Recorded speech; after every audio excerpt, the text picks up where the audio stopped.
All right, so the last section we're going to do in chapter 7 is today. It's the 7-4 and it's the products. So we're going to multiply radical expressions and multiply some rational or exponential expressions. So we have the product property that we've used in the past. Okay, and we use it to simplify radicals, and it also allows us to simplify products of radicals. Okay, so this is reversible either way. Okay, if we have, as long as they have the same index, okay, with our radical, then we can combine them underneath the radical. And sometimes you might want to take them out from under there as well, but we can combine them in there. Does that make sense? Okay, so if we look at example 1, these are the same radical. They have the same index of 2. So we can change this to be the square root of 6 times 8. Okay? What is 6 times 8? 48. Is there a square root to 48? No. So then we can break this down into smaller numbers. So we could say, well, the square root of 6, or like we can break 6 down into 2 times 3. Okay? Yeah, so all we're doing is this is called like composing and decomposing numbers. And so yes, when we have radicals, that's what it forces us to do, is to constantly change the way we look at the number. Instead of saying 6, we could say, well, that's 2 times 3. And then we can look at like what factors does 8 have? It's 2 cubed. It'd be 2 cubed, or we could say, I'm going to write 2 times 2 times 2. Either way. Okay, because 2 times 2 is 4. 4 times 2 is 8. All right, well now, because it's a square root, we need 2 of everything to take them out. Okay, so I can take a set of 2's out, and I could take another set of 2, right, out of my radical. And then I have a 3 left, so I'm going to leave that under there. So I'm going to put my square root of 3 there. And then, well, what's 2 times 2? So my answer is 4 times the square root of 3. And there's a lot of ways you can decompose this. Okay, like I said, it could have been 2 times 3 times 2 cubed. Like you said, you could have done the square root of 48. And that doesn't work, but then you could have said, oh, well, there's a 4 in there, so that equals the square root of 4 times 12. And then you could have said, well, the square root of 4 is 2, so that would have been 2 times the square root of 12. Do you see what I'm saying there? Or we could say 2 or 12 is the same thing as 3 times 4. So this is 3 times 4. 4 has a square root of 2. So then I would take out 2 times 2 that's already there, times the square root of 3. And then I would still end up with 4 times the square root of 3. It does not matter how you compose and decompose the numbers under the radical sign, like how you choose to present these and break them down, as long as you keep going until there's nothing else under the radical that could come out.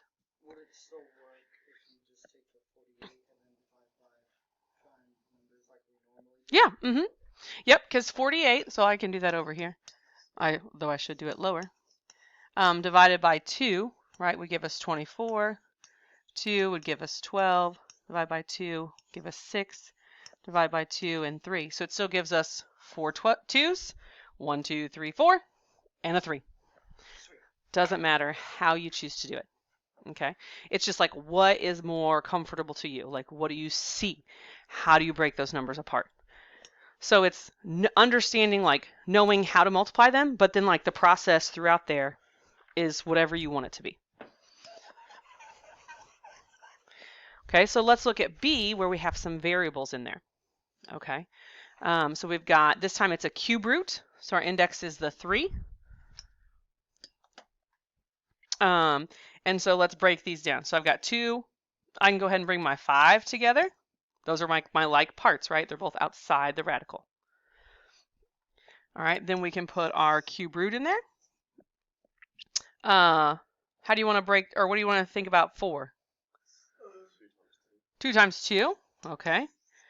And then 16 is 4 times 4.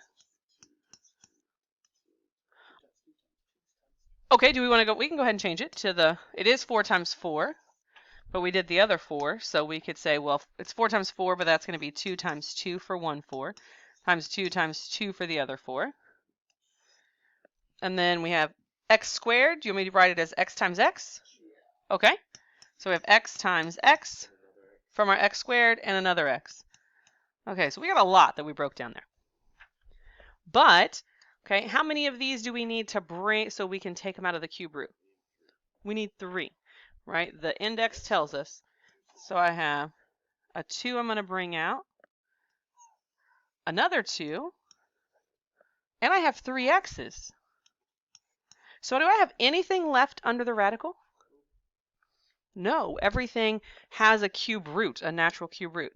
Okay, and that's going to be times the 2 times the 5 that we originally had. So what's 2 times 2? Oh, did you have a question? The 16 we broke down into 4 times 4. So when then we said, well, 4 times 4 was 2 times 2 and 2 times 2.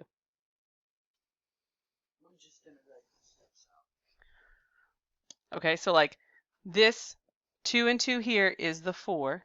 This 2 and 2, so let's see. This 2 here is 4. This 2 here is 4. 4 times 4 was the 16. Does that help? Okay. So then what's 2 times 2? 4 times 2 times 5? 40. And then we have x. And there's no radical. It's all gone.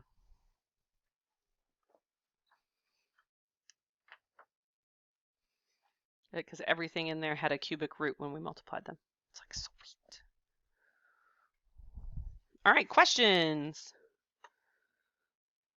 All right, then we're going to move down and get to use some negatives here. So the commutative, associative, and distributive properties hold true for complex numbers as well. Okay, so the product property of radicals cannot be applied to negative radicands of even roots. Okay, you kill me every time you say radicand. All right, so therefore we always want to express the square root of a negative n, where n is less than or n is greater than 0, as I. So we bring that I out to the square root of n. We kind of talked about this yesterday, I think it was. All right, because you can leave the -1 in there and then bring it out if you want. But we always want to bring the I out. Replace the negative with the I is what we're saying. So here we have the square root of -6. So we're just going to say, well, okay, this is I times the square root of 6 times I to the square root of 21. So the negative becomes an I outside. We good with that? Okay. So then when I combine these, I'm going to have I times I times the square root of 6 times 21. So what's I times I? I squared. Okay, and how do we want to break up the 6 and the 21 to find a square root? What are some factors of 6? 2 and 3. And then 21 is 3 times 7. Okay. Now, do not forget that I squared is equal to what? -1. Okay, so now that I have this awesome I squared right here, this is actually just equal to -1. And then what can I pull out? A 3, right? Because I have a set of 3s. So it's going to be -1 times 3. Can't take the 2 or the 7, so they're going to stay under the radical. So then it's just -3 times the square root of 14. You got it. -3 times the square root of 14. Perfect. And then the next one, we also can use the distributive property to multiply radical expressions containing more than one term.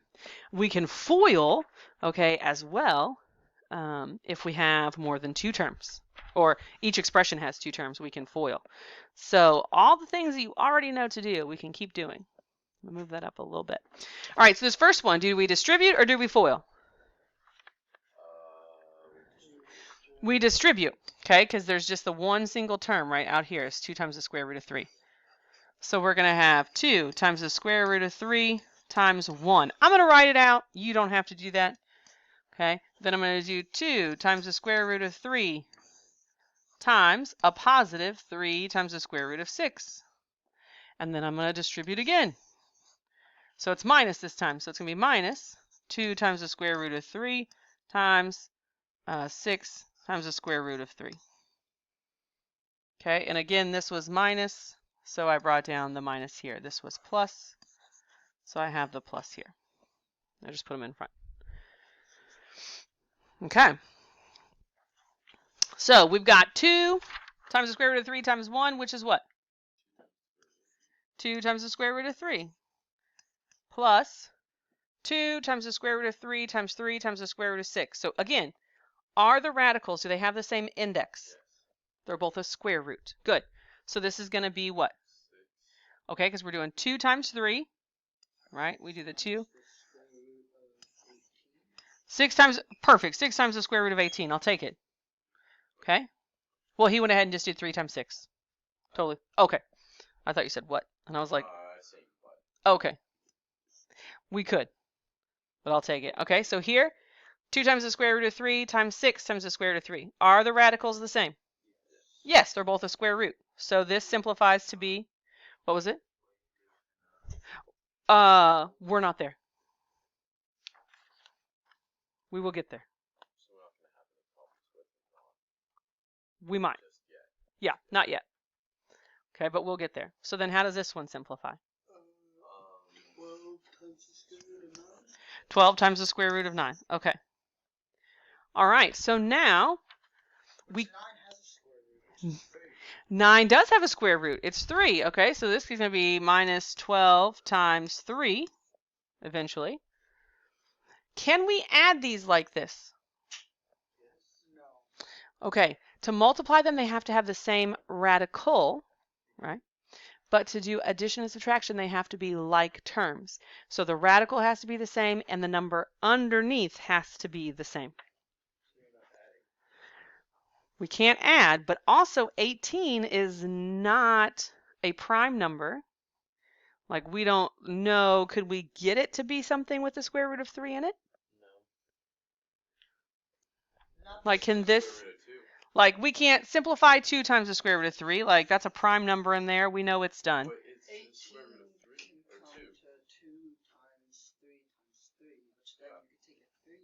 So this is 2 times 3 times 3. We could take a 3 out. So 6 times 3 is 18 times the square root of 2. So we still can't add them, but it is as simplified as it could get. So we've got 2 times the square root of 3 plus 18 times the square root of 2 minus, what was your 12 times 3?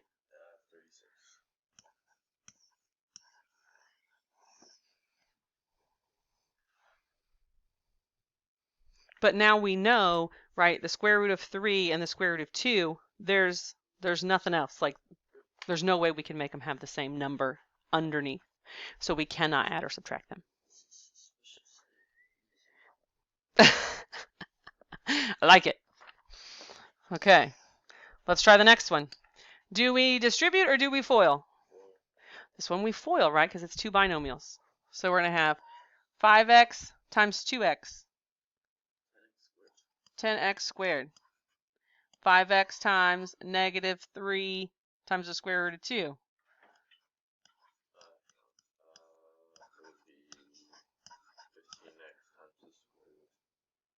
Okay, we can do it. Are we good with taking that leap? 5x times 3x is 15x. Okay. And then times the square root of 2. Good. So then we've got 15x times the square root of 2. Good. We're going to have the square root of 2x times 2x. Sorry, thank you, just the square root of 2. So 2x times the square root of 2. And then our last one is the square root of 2 times the negative 3 times the square root of 2.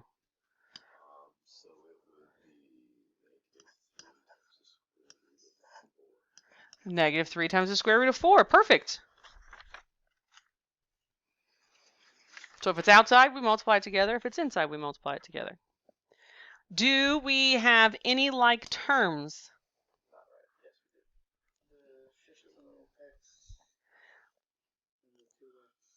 The negative 15x squared plus the 2, or negative 15x to the square times the square root of 2. Yes, because they're radical. They are both square roots, and they both have a 2 inside. Which would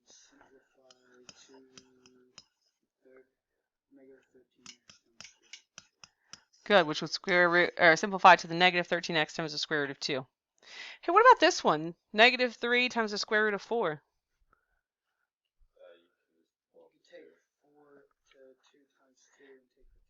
Okay. So negative 3 times 2 is negative 6. You got it. Okay. Okay. Well, now we're down to subtraction. Can we combine any like terms? Nope. We're done.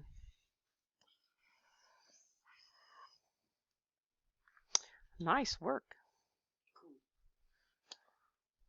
Let's go there. Okay, so C, do we distribute or do we FOIL? Foiling again.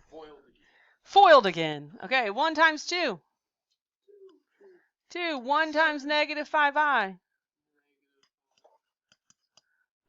Negative 3i times 2.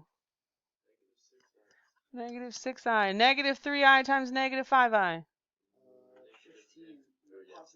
Positive 15i squared. Okay, good. Nice. Do we have any like terms to combine? The i's, right? We have a negative 5i and minus 6i and a negative 6i.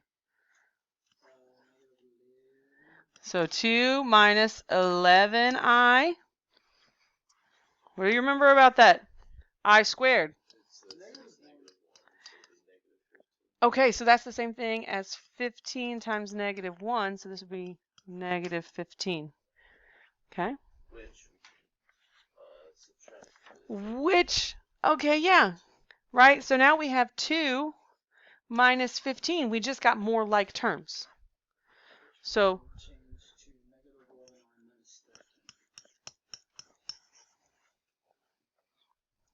negative 11i minus 13, or if negative 13 minus 11i.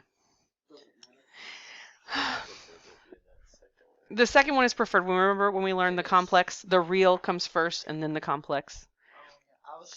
It's okay. Right. I get it. So I'm not going to count it wrong if you put it in that order. I'm totally fine with it. Yeah. Okay. I'm good with it. Good work. So then on the back is where it gets a little hairy, but we have done this. I like it. And it's really just B. I don't even think A is that bad. All right, so this one is the properties of exponents can be used to simplify exponential expressions with the same base or radicals. Yeah, I know, it just all of a sudden started glitching. I'm going to close the internet here and see if that makes a difference. Because there are other times when I don't have it open that it seems to do better. And I could just be crazy. We'll see.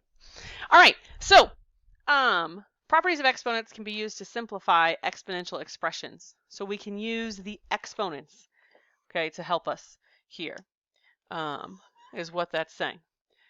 If they have different indexes and the same radicand. All right, so for the first one, 2 to the power of 7 times 32 to the power of x.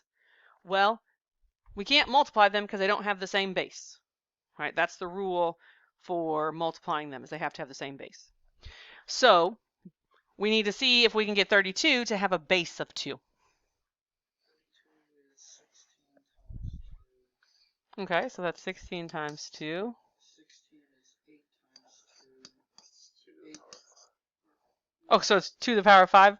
We can make that leap? Okay, so 32 is equivalent to 2 to the power of 5, and then it's still raised to the power of x.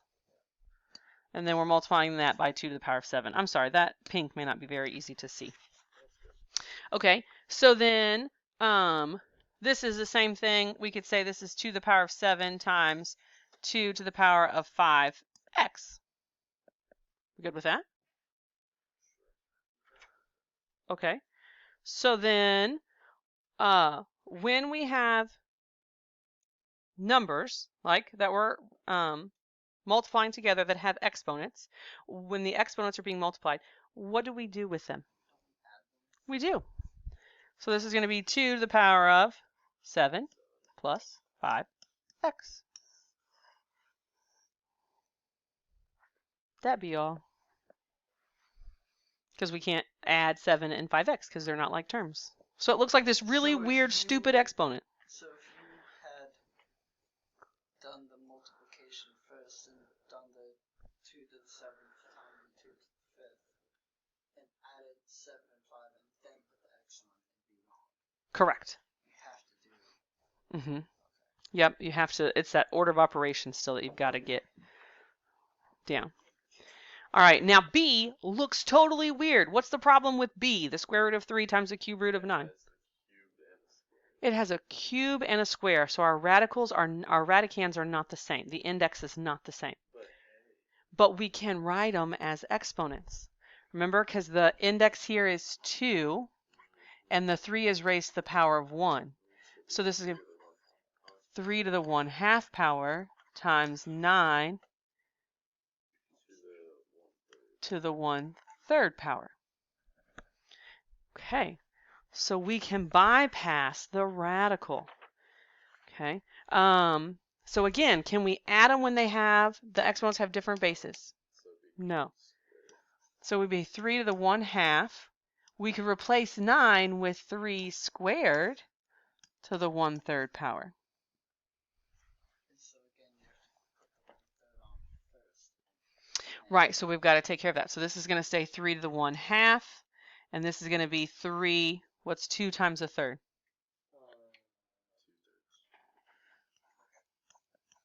2/3. Okay.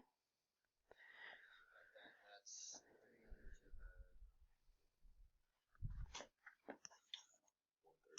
1/2 plus 2/3 power, right?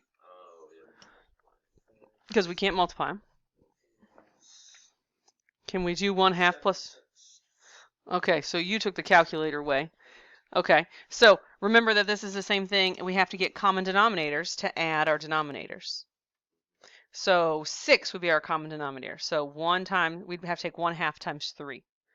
So that would be 3/6 plus 2/3 we're going to multiply by 2. So 2 times 2 is 4. 6, that's a 4, not a 9, which would give us 3 to the 7/6 power.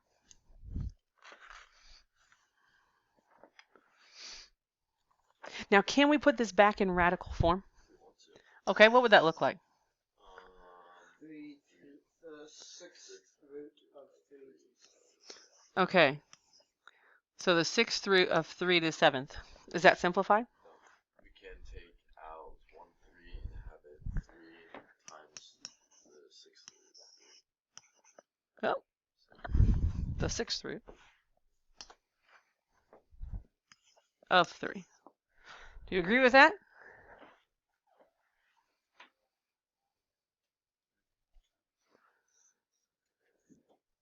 Do you agree with that? Right, because if we have 7 3's and we need to take 6 to be able to take a 3 out to get a cube root, then we're going to have 1 left inside. So this is the best, most simplified answer you can give me. And that was the hardest part for today. Otherwise, you can get started on your homework.